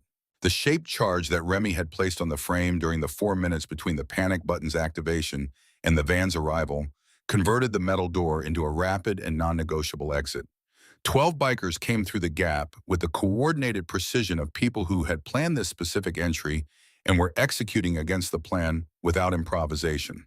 Della came in last, unarmed, walking at a pace that was not rushed, not because she was not concerned, but because she had assessed the room in the first second and understood its geometry. She looked at Maddox, at the weapon in his hand that was already, she saw, lowering. She said, you were paid to kill a grandmother. She walked toward him unhurried as if the weapon were a fact about the room that she was acknowledging rather than a threat requiring response. She said, "This boy lost his sister because no one stepped in when it mattered. You lost your daughter to violence. At some point, someone has to decide where it stops." Maddox said, "I say stop and Reed finds someone else. Someone who finishes what I didn't." Della said, "Then testify. Give us Reed. Give the DA what they need to put him somewhere he can't reach Sadie or Cole or anyone else. Stop this, the one way that actually stops it." Maddox said, "The system failed my daughter." Della said, "Yes, and failed this boy, and failed Sadie, and keeps failing everyone who doesn't have someone willing to fight for them inside it. I'm not asking you to trust the system. I'm asking you to use it. There's a difference." Frank Maddox stood in an industrial building in Albuquerque, New Mexico at 3 in the morning with 12 bikers between him and the exit and a woman who had walked toward his weapon rather than away from it and looked at a boy who was 11 years old and had been shot trying to protect her and was now looking at him without fear. Not because the fear was absent, but because something else was louder than it. He lowered the weapon to his side, set it on the floor, raised his hands. "I want a deal," he said. "Full cooperation. And I want to know the kid's going to be all right." Della had Cole's zip ties cut in 30 seconds. She checked him for injuries, hands moving quickly and professionally across his arms and shoulders, found nothing beyond the obvious. She pulled him briefly into a hug that was fierce and short and communicated in its compression more than an extended version would have. She said against the top of his head, the recording ran the whole time, "We got everything." Cole said, "Including Reed ordering him to hurt me." "Including that." The DA's office received the package at 4 in the morning delivered by two members of the chapter who had been waiting outside the DA's home address with instructions to ring the bell until someone answered. The DA answered on the third ring in a bathrobe and took 45 minutes to review what had been delivered before making 3 phone calls of his own. Reed Cross was arrested at 5:50 in the morning. He was at his girlfriend's apartment in the South Valley, which was where Remy had predicted he would be, and he was in the specific state of chemical intoxication that made the Miranda warning a formality rather than a communication. The DAA filed charges before 7: conspiracy to commit murder, solicitation of murder, child endangerment, kidnapping for Cole, a sequence of felonies that carried a combined weight sufficient to ensure that the question of custody would be answered by the charges themselves before the hearing even began. Clifford Bryce Reed's lawyer received a phone call at 7:15 informing him that his client had been arrested and that the charges included a recorded conversation in which Reed Cross had explicitly ordered violence against a minor. Bryce called his own lawyer at 7:16. But before all of that, before the arrests and the charges and the lawyers making calls in the early morning hours, something happened in the industrial building that Cole would remember longer than any of the rest of it. Maddox's hands secured, being led toward the vehicles outside by 2 chapter members, stopped. Turned to look back at Cole. He said her name was Vanessa. She liked drawing horses. She was the only person who made me want to be different. Cole looked at him. Said, "I know you can't fix what happened to her, but you just chose to not make it happen to someone else." Maddox was quiet for a moment. Then he let himself be led out into the pre-dawn dark, and the building was quiet, and Cole stood in the space where something had shifted that could not be shifted back. Della appeared beside him. She said, "You ready?" He said, "For what?" She said, "For what comes next. The hearing is in 5 hours. Reed is in custody. Frank Maddox is cooperating. We have recordings, we have testimony, we have everything we need." She paused. She said, "And then we drive to Santa Fe." Cole looked at the exit where the door used to be. The pre-dawn air came through in cold currents that smelled like diesel in distance in the particular openness of desert at the end of night. He said, "What if she doesn't want to come?" Della said, "Then we give her time. We don't take it back. The offer doesn't expire." She said it the way she said things that she intended to be permanent. He thought about Nora, about walls built from disappointment, thick and functional, and very, very hard to take down from the inside. About the specific look a person's face made when they had decided that hope was a cost they could no longer afford. He thought about walking through a door and saying, "I'm not asking you to trust me yet. I'm just here. I came. That's the first step, and I'm taking it." He thought maybe that was enough to start with. Maybe showing up was itself the argument, Not the proof of the argument, but the argument itself, the living demonstration of the thing you were trying to say. He said, okay. They walked out of the building into the last of the dark, and the east had begun to lighten. Not quite dawn, but the color that preceded it, the deep blue that preceded pink, that preceded the full arrival of a day that was going to be completely different from the day before it. Behind them, the chapter members were securing Maddox, taking photographs of the room, documenting everything that needed documenting. Remy was on her phone relaying coordinates to the DA's office.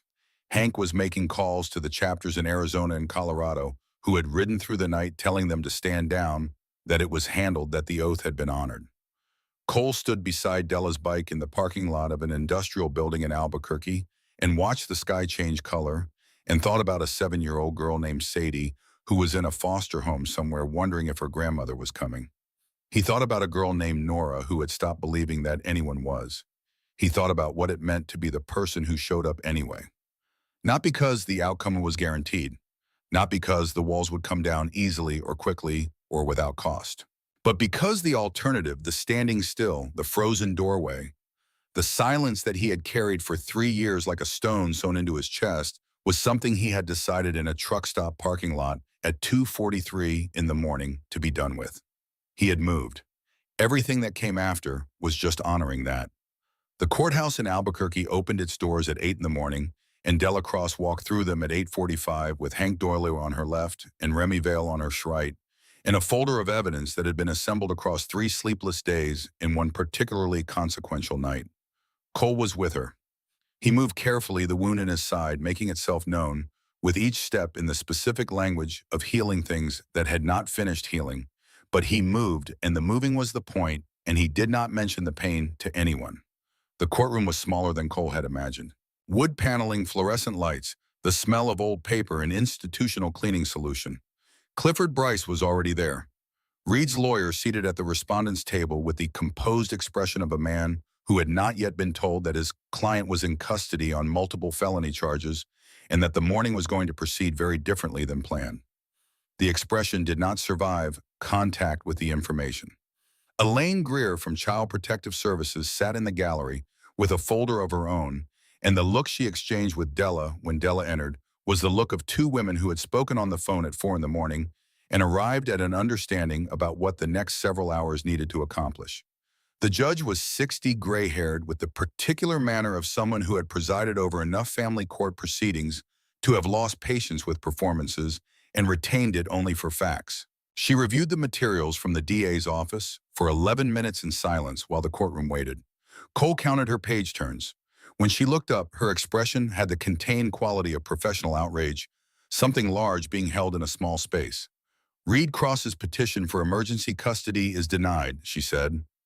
Her voice was level and final. Della Cross is granted full custody of Sadie Cross effective immediately.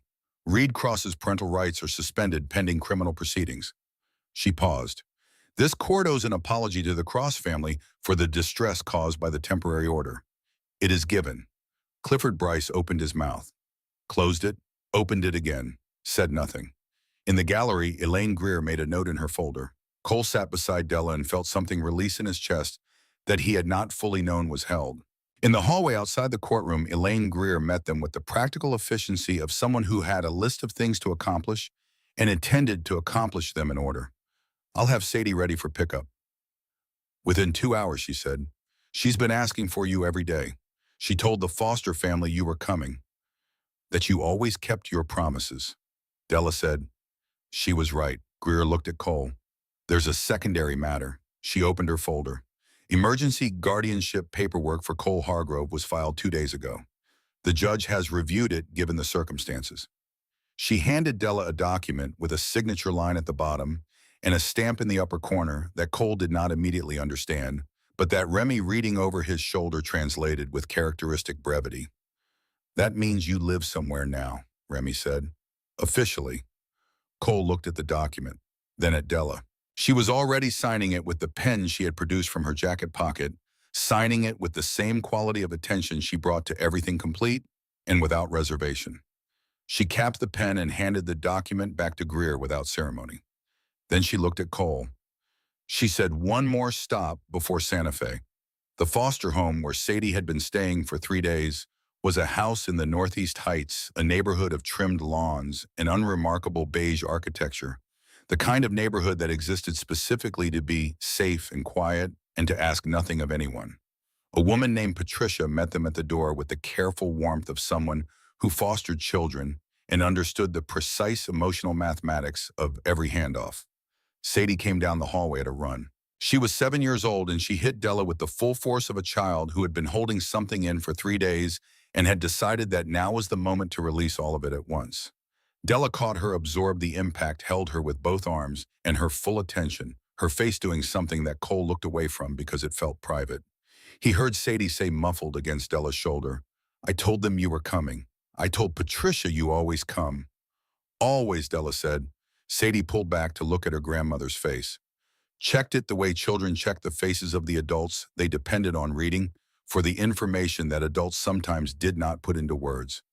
Then she looked at Cole. She had Della's directness, that same quality of assessment that went straight to what it was looking for without circling. "You got hurt," she said. Cole said, "A little. Saving Grandma." He said it worked out. Sadie considered this with the gravity of a child who took conclusions seriously. Then she held out her hand, formal and deliberate, the gesture of someone who had decided that a handshake was the appropriate instrument for the gravity of the moment. "I'm Sadie," she said. "Thank you for keeping her safe." Cole shook her hand. "I'm Cole. I've got a sister about your age." Sadie said, "Maybe she can come too." Cole looked at Della. Something moved between them that did not require words. He said, "That's the plan." The drive to Santa Fe took 2 hours on I-25 north through the high desert where the elevation changed the quality of the light and the scrub flattened out toward distant mountains that seemed to belong to a different scale of existence than the things happening in the vehicle. Sadie fell asleep in the back seat 20 minutes outside Albuquerque, head against the window. The specific boneless sleep of a child whose nervous system had finally received confirmation that the threat had passed. Cole sat in the passenger seat and watched the desert move past and tried to prepare for something he did not know how to prepare for. Della said, "She's going to be angry." He said, "I know. She's going to test whether you stay, whether the anger makes you leave." "I know," Della said. "And you're going to stay?" He said, "Yes." She was quiet for a moment. Then, when I first brought Sadie home, she screamed at me for 2 hours straight, told me I was not her real family. That real family didn't take you away from your dad. She said it to hurt me. It did hurt me. I made her dinner anyway. Cole looked at her profile against the moving desert. She said the staying is the answer, not the words, the staying. Margaret Donahue's house was in a quiet Santa Fe neighborhood where the architecture shifted toward adobe and the light had a different quality. Softer, more diffuse, filtered through elevation in the particular atmospheric character of northern New Mexico. Margaret was 60-something with kind eyes in the careful economy of movement that came from decades of fostering, children of learning that sudden gestures startled and stillness reassured. She met them at the door and looked at Cole with the specific attention of someone assessing a variable she had been told to expect. "She's upstairs," Margaret said. "She's been packed since yesterday morning." Cole said, "Packed?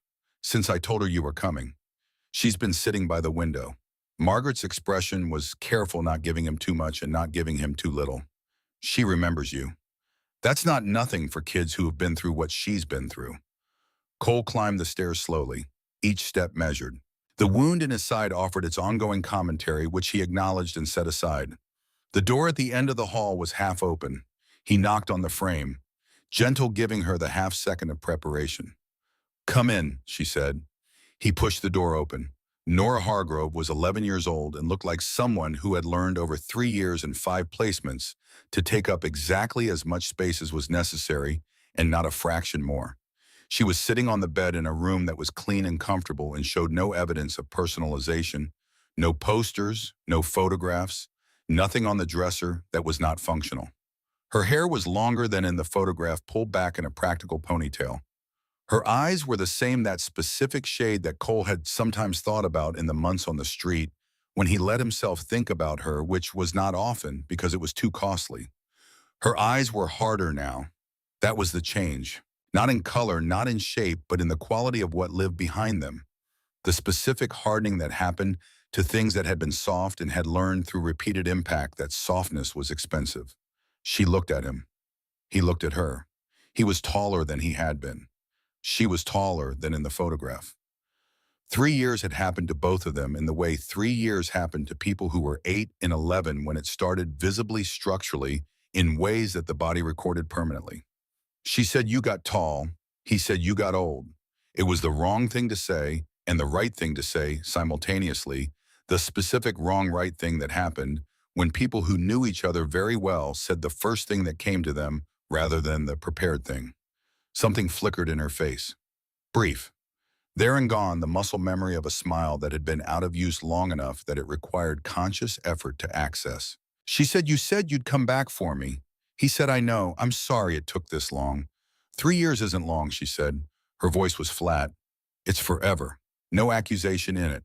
Accusation would have required investment, would have required that the outcome mattered to her, and she had learned somewhere around the third placement to manage her relationship to outcomes very carefully.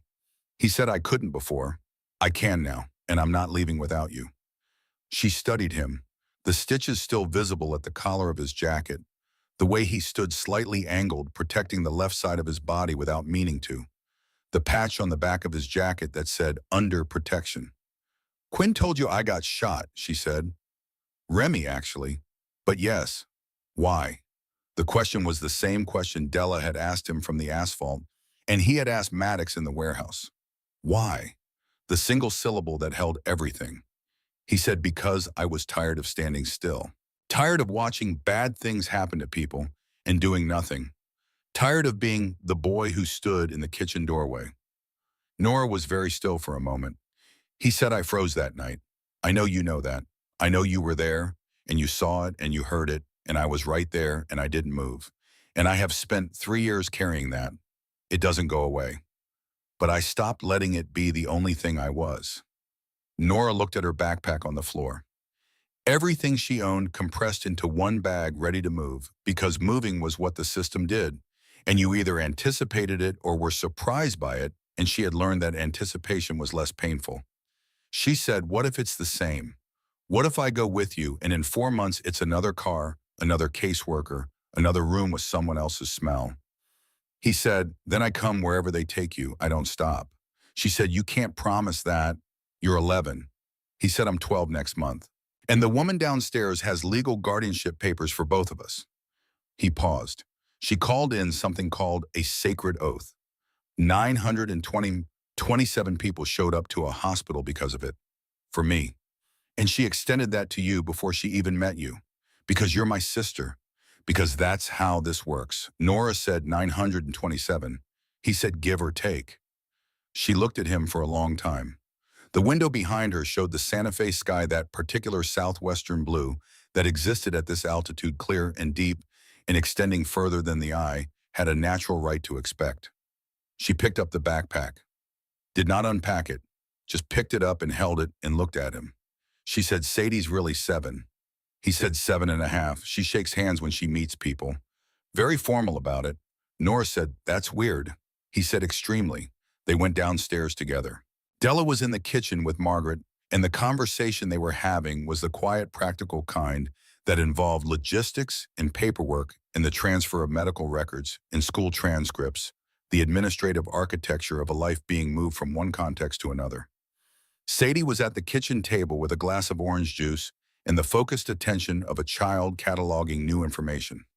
She looked at Nora with the direct assessment that Cole was coming to recognize as simply the way Sadie engaged with the world, without the social softening that most adults acquired and most children had not yet learned they were supposed to apply.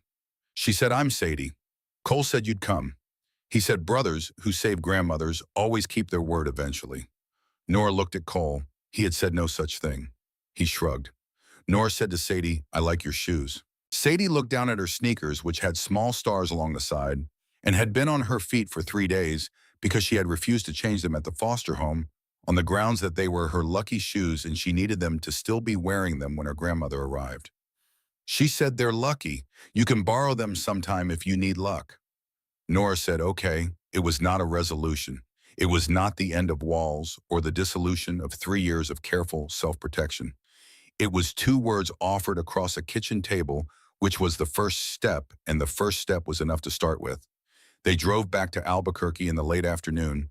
the desert turning gold as the sun moved toward the mountains, four people in a truck that was crowded in a way that felt to Cole like the opposite of the kind of crowded he had known for 3 months, the crowded of scarcity and proximity and the constant negotiation of limited space. This was different. This was the crowded of fullness. Sadie and Nora fell asleep in the back seat somewhere south of Santa Fe. Sadie first, then Nora, the two of them unconsciously migrating toward each other the way sleeping people did when they felt safe enough to stop monitoring the distance between themselves and others. Della drove and did not say anything, and Cole sat in the passenger seat and watched the desert and felt something in his chest that he had not felt in a long time and did not immediately have a name for. It was not happiness exactly, though it was adjacent to it. It was more like the absence of something he had been carrying so long he had stopped noticing its weight. And the absence was its own sensation, strange and unfamiliar, and more significant than he had anticipated. He thought this is what it feels like when something ends. Not the good thing ending. The other thing. Della's house was a single-story stucco on the east side of Albuquerque. The Sandia Mountains visible from the front yard in the clear afternoon light, the kind of house that had been lived in long enough to have the specific character of accumulated time rather than the neutral character of a house not yet inhabited. The spare bedroom had been prepared, clean sheets, empty dresser, a desk by the window. Another room down the hall for Nora, similar blank waiting to be made into something by the person who would occupy it. Della showed Nora the room and said the same thing she would have said to any child arriving in this specific circumstance, that it was hers, that the walls could be painted, that permanence was the intention and not the exception. She said these things without flourish the way she said things she meant. Nora stood in the center of the room and looked around at the blankness and did not unpack her backpack. Not yet. Della said, "That's fine. The bag can wait." Nora said, "What if you change your mind?" Della said, "I won't." Nora said, "People always say that." Della said, "I know." She sat on the edge of the desk, not crowding the space, giving Nora the room's center. "I'm not going to tell you I'm different from every adult who said something similar and then didn't follow through. You'd have no reason to believe me and considerable reason not to. What I can tell you is what I told Cole. I keep my word. Not perfectly, not without error, but permanently. The commitment doesn't expire when it becomes inconvenient." Nora said, "How do I know that?" Della said, "You don't, not yet. You'll know it the way you know most true things over time through evidence. I'm not asking you to believe it tonight. I'm asking you to stay tonight and see what tomorrow looks like." Nora was quiet for a moment. Then she set the backpack on the floor beside the bed. Not opened, not unpacked, but set down with a deliberateness that suggested it was a decision rather than a convenience. Della stood up. "Dinner's at 6, she said. "Cole knows where the kitchen is." She left Nora in the room with the backpack on the floor and the mountains visible through the window, and the particular quality of silence that followed a first true thing being said. 3 weeks later, on a Saturday morning, when the desert air had the particular clarity of late October at altitude, Barrett called. He said, "It's time."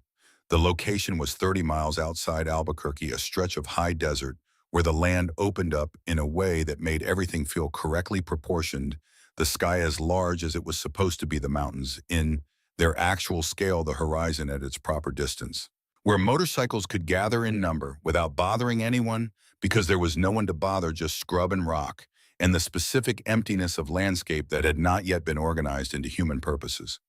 They were already there when Della arrived. She had driven out with Cole and Nora and Sadie, and as the truck crested the last rise and the gathering came into view, even Nora, who had been maintaining a careful posture of managed expectation, went quiet. 927 motorcycles in formation was not a thing you could prepare for with language. Language described the number and the arrangement in the chrome-catching morning light, but description was not the same as the thing itself. The physical fact of that much intentional presence occupying that much space, the sound of it, the weight of it, the way it pressed against you, not with threat, but with something that required a different word. Cole looked at it and thought about the parking lot behind the dumpster, about being the thing that eyes slid over, about 3 months of deliberate invisibility, of learning to take up no space, to make no impression, to exist in the margins of other people's awareness. He thought about the distance between that and this. Hank Doyle stood at the center of the gathering beside a fire that had been burning since before dawn, large enough to be seen from the road, the kind of fire that meant something that served a function older than any of the other functions present. He raised one hand and 927 conversations ended. The silence was enormous. It was the silence of that many people choosing it simultaneously, which made it qualitatively different from the silence of an empty space. It had texture and mass and the specific weight of collective attention. Hank said, "We gather to honor what was begun 3 weeks ago at a truck stop on Interstate 40. His voice carried without amplification. The desert and the stillness assisted it. He said, "A boy saw something wrong and screamed. He had every reason to stay quiet. He had been staying quiet for 3 years, surviving on silence and the specific skills of someone who has learned that invisibility is safer than presence. He screamed anyway, and he paid for it. And he is standing here today because Della Cross made a call and an oath was answered." He looked at Della. She was standing at the edge of the gathering's center, only on her left. Nora and Sadie slightly behind, arranged without arrangement, the particular formation of people who had been occupying the same space for 3 weeks and had developed the physical shorthand of proximity. Hank pulled out a patch. Cole had seen it before, a lion's head in gold thread on black leather, words beneath it that he had been told about but was seeing clearly for the first time. Grandmother Lion. The title was its own complete statement. Delacrosse, Hank said, "You were already one of us. 15 years a member. A rider, a fighter, a person who showed up when showing up was required. But tonight we recognize something that exceeded membership. You turned an oath into a program. You turned one boy's protection into a network that has already helped 37 families in 3 weeks. You turned personal survival into something that will outlast all of us." He held the patch out. She turned. He sewed it onto her vest with deliberate stitches, each one audible in the silence. When he finished, she faced the assembly. 927 people moved as one. Glasses and sunglasses removed. Hands to chests. The salute that was not a salute, but was a language for which salute was the nearest available translation, the acknowledgement of something that exceeded the ordinary categories of recognition. Della stood inside it and did not cry, which cost her something, and did not look away from it, which cost her something else. Then Hank turned to Cole. He held a second patch, lion's head in silver thread, 2 words beneath it, Lionheart, protected. Cole Hargrove, Hank said, 11 years old, 3 months without shelter, without safety, without anyone who considered his existence their responsibility. You saw a gun in a parking lot at 2 in the morning and you made a choice. Not because someone asked you to, not because you had been trained to, not because the odds were in your favor, because you had spent 3 years unable to move and you decided that 3 years was enough. He held out the patch. Cole's hands were steady when he took it. He was not sure he had expected them to be. Della helped him turn around, sewed the patch onto the back of his jacket, the jacket that had belonged to Remy's brother, that had been given to Cole in a hospital room, and had not left his body since. Each stitch placed with the same deliberateness Hank had used for her vest. When she finished, Cole turned to face the assembly. The salute came again. The same gesture, the same quality of collective attention, the same recognition of something that language circled but could not quite land on. Cole stood inside 927 people's regard and felt something that he had no previous experience of and no prepared category for. Not pride exactly, though it was in the same region. Something more like arrival. The specific sensation of having been somewhere other than where you were supposed to be and then finally reaching the right place. Hank was not finished. He looked at Nora. She was standing slightly behind Cole and she had been very still since the gathering came into view. The stillness of someone taking in more information than they had expected and processing it with the careful attention of a person who had learned that the world contained surprises and that surprises were not always bad, but were always significant. Hank said, "Nora Hargrove, you did not ask to be here, did not ask to be part of any of this. Your brother's story became yours before you had any say in it, and the world had been doing that to you for 3 years before tonight, making decisions about your life and presenting them as accomplished facts. So I want to say something that has not been said to you often enough." He waited. He said, "You get a say now. You are here because your brother fought to bring you in, and because Delacrosse opened her door, but whether this becomes your place is your decision. Not ours." He held out a smaller patch. Simple design text only. Under protection, Hargrove family. He said, "This is not a membership patch. You have not earned that, and we are not asking you to. This is a shield. The same promise extended to Cole extended to you. You wear this, and every chapter in 7 states knows you are one of ours. That anyone who comes for you comes through all of us." He held it out toward her, not placing it in her hand, offering it. Nora looked at the patch, looked at Cole. He did not say anything, did not nod or gesture or try to influence the decision that was hers to make. She looked at Della, who also said nothing, whose face communicated nothing beyond the simple fact of being present and waiting and not requiring any particular response. Nora reached out and took the patch. Della sewed it onto her jacket, a jacket that had been bought 3 days ago at a second-hand store in Albuquerque that Nora had chosen herself from a rack of options, dark denim practical, with pockets that actually functioned. The jacket she had chosen the day after she had unpacked her backpack. The third day after arriving at Della's house, Nora had opened the backpack and put her clothes in the dresser.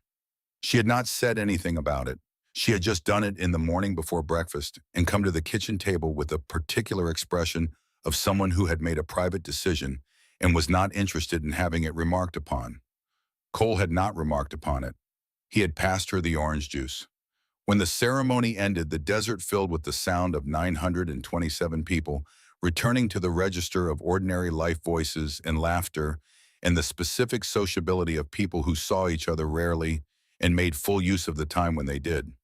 Food appeared from trucks and trailers, mountains of it, the particular abundance of a gathering that had planned for feeding people who had ridden long distances and would ride long distances home. Sadie moved through the gathering with the fearless specificity of a 7-year-old who had decided that this was her people and intended to collect as many of their names as she could. Cole watched her work the crowd from a slight distance and felt something warm and uncomplicated move through him. Nora stood near the fire, not withdrawn, not hiding, just finding the position that gave her a view of the whole without requiring her to be at the center of it. Processing, deciding. Cole went and stood beside her. She said 927. He said, "Give us your take." She said, "She really got all of them to come." "For you," he said, "for the oath, all was the occasion." The oath is the thing. Nora looked at the fire. It had burned down from its dawn height to a more contained version of itself, steadier now, less spectacular, but more durable. She said, "I didn't believe you when you said you were coming. Quinn called and said you were on your way, and I packed my bag, and I sat by the window, and I still didn't believe it. I believed it would fall apart, that there would be a reason. A phone call, a form that hadn't been filed, something." He said, "I know." She said, "But you came."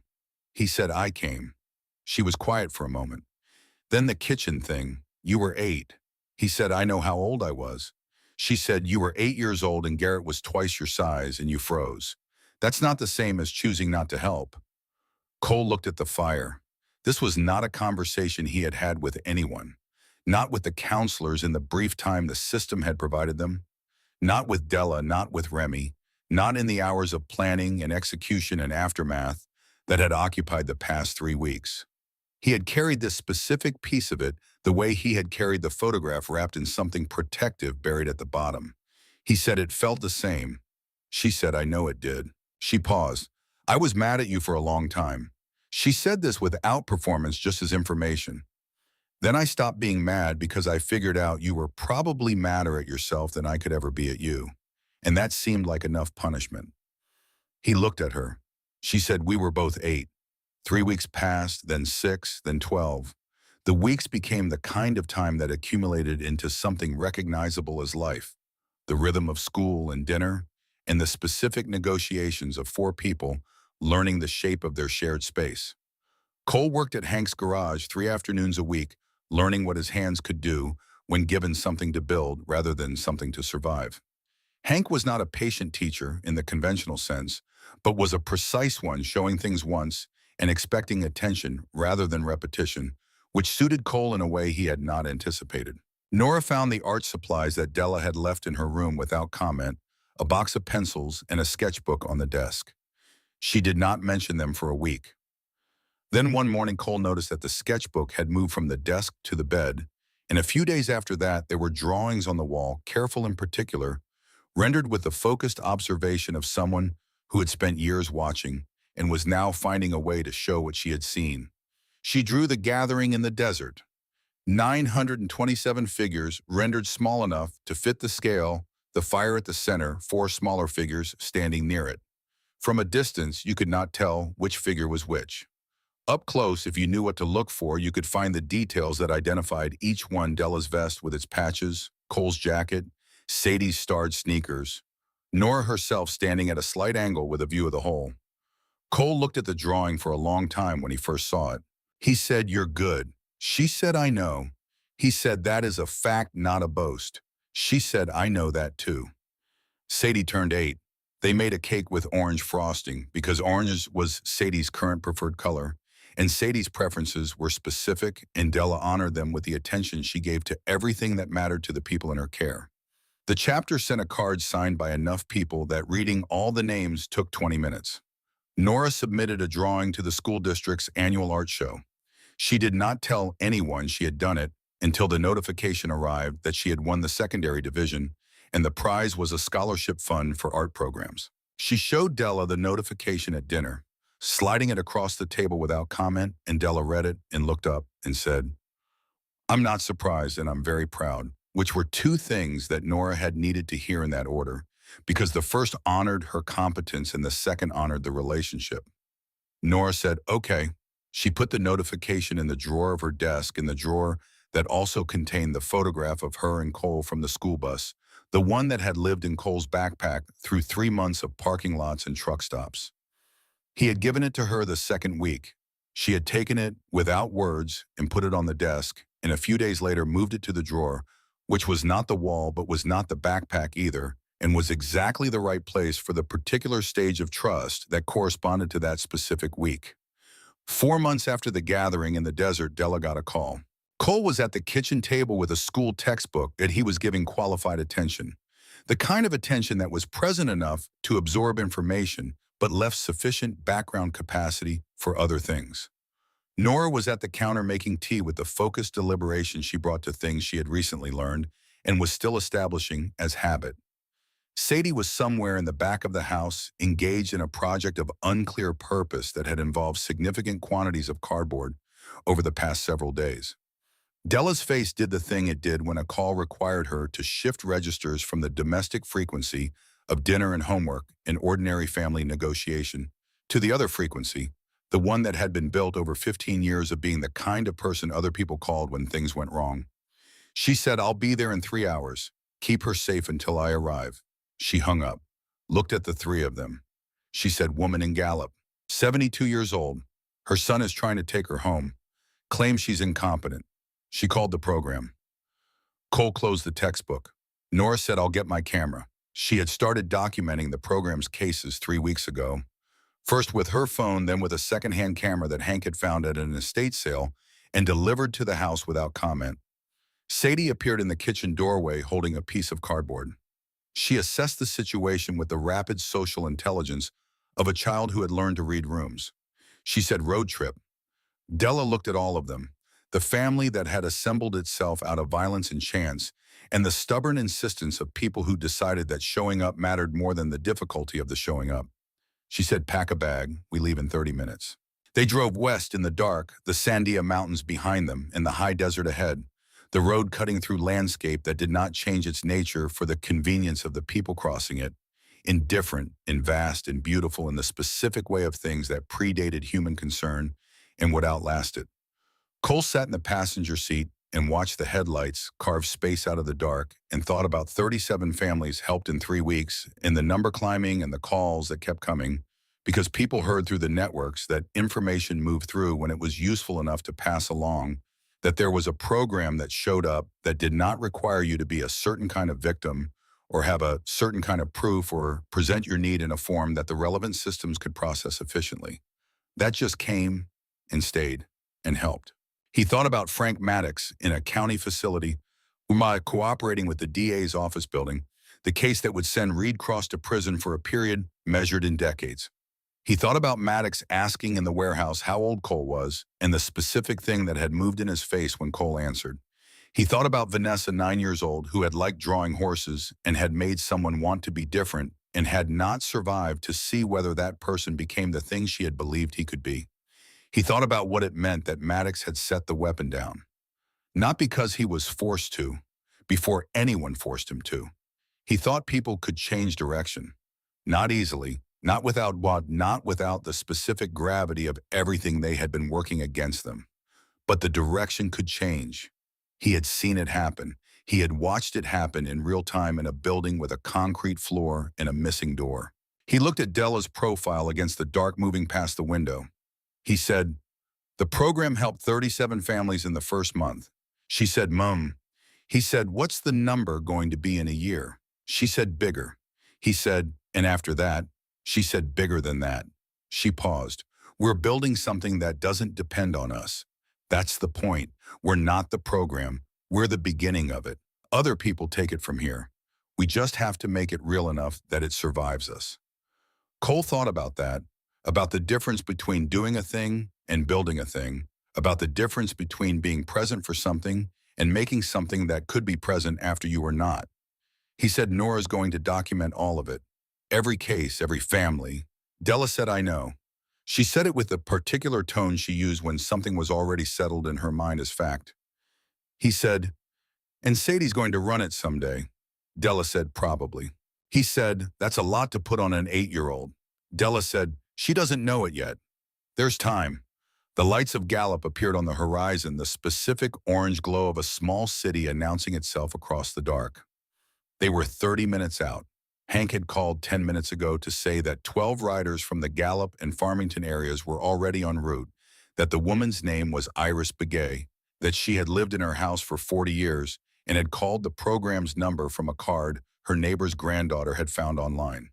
A card with a number that someone had thought to make available, that someone had thought to put into the world on the chance that it would reach the person who needed it at the moment they needed it. Cole thought about a truck stop parking lot, about a woman bent over a coffee mug in a diner booth, unaware that something was moving toward her through the dark. About the specific geometry of the two men separating the arc of their approach, the unhurried patience of people executing a plan they had rehearsed. About the moment before he moved, the last moment of the silence that had been his only home for 3 years. He thought I was terrified. He thought I moved anyway. The truck moved through the dark toward Gallup, toward Iris Begay, who was 72 years old and had called a number on a card and was waiting to find out if the thing the card promised was real.